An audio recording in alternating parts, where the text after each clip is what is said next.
It looks like we've mastered the basics of working with an activity, so let's start something more serious. We'll base the further part of our course on the Todo Expert application. It's a simple task management application which has a number of interesting features. First of all, it handles multiple users. This means that its users may log in and log out from the application, and the data they saved so far will be stored between logins. This is possible thanks to using the Android built-in SQLite database. It's one of the things we'll try to illustrate using this application. The data downloaded to the database is downloaded from the server thanks to the synchronization feature. It may take place automatically or be imposed by the user. In case it takes place automatically, the user is informed about the changes using the notification mechanism. The notification bar starts to display an information that new tasks to be viewed have appeared. Another technology which we'll present using this application is the possibility of translating. Android has a pretty good mechanism which allows the automatic translation of applications. We'll use a translation from English to Polish. Depending on whether we start the application on a device with a Polish or English system installed, the interface will be displayed in the corresponding version. Our sample application is also a backend. In our case, I didn't want to create a new backend, so I used the Parse service. It's a mobile backend as a service, which is available for free for developers up to a certain limit. It allows the creation of an entire backend without the need to write code. Basic things like saving and reading data from tables is carried out automatically by the relevant API. Communication with Parse may take place in several ways. One of them is API REST.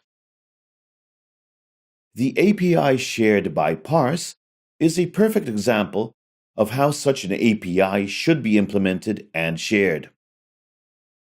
Thanks to this, we'll be able to illustrate a typical example of communication using HTTP, where the data is exchanged based on the JSON protocol. An additional option, useful for testing the application, is access to the data browser. It's actually a browser for the data included in Parse. It works in a way which closely resembles PHPMyAdmin. We have a table where we can see the contents of particular tables. Thanks to the possibility of connecting with Parse from the level of JavaScript, I was able to create a simple web interface which we'll use to modify data as well as to create accounts and log into them. It will allow us to modify data even before we're able to modify it from the application level. Thanks to this, we'll be able to test certain features which are not yet available in the application. Now let's see what our application will look like once it's finished. Here is the architecture of our application. The application includes three main views. Three main activities responsible for login, displaying the task list, and adding a new task. Each of these activities has a specific task and communicates with the other components in a different way. In case of the activity for login, The data will be saved in Shared Preferences. It's nothing more than a file present in the file system to which we can save certain data. There we'll save the data about whether the user logged in order to be later able to check which user is currently logged in the application, which will allow us to communicate with the server. Data exchange between the activity for adding and the list activity takes place via the database.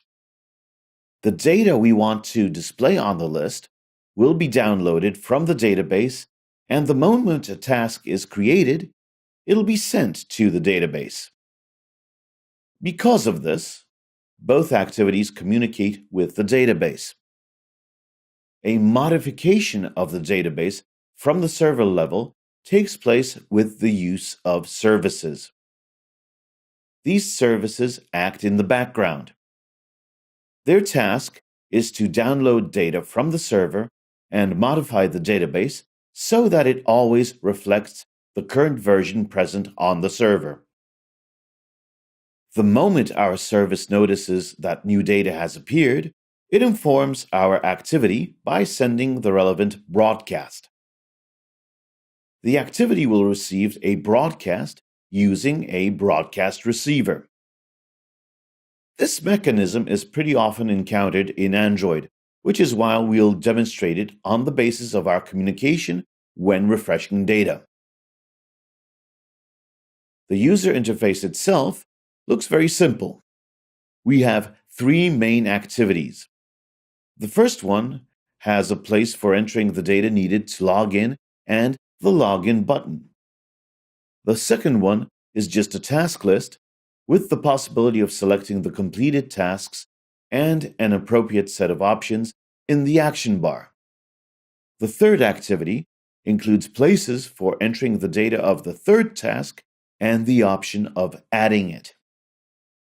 Now that we know what we want to get, let's get down to work.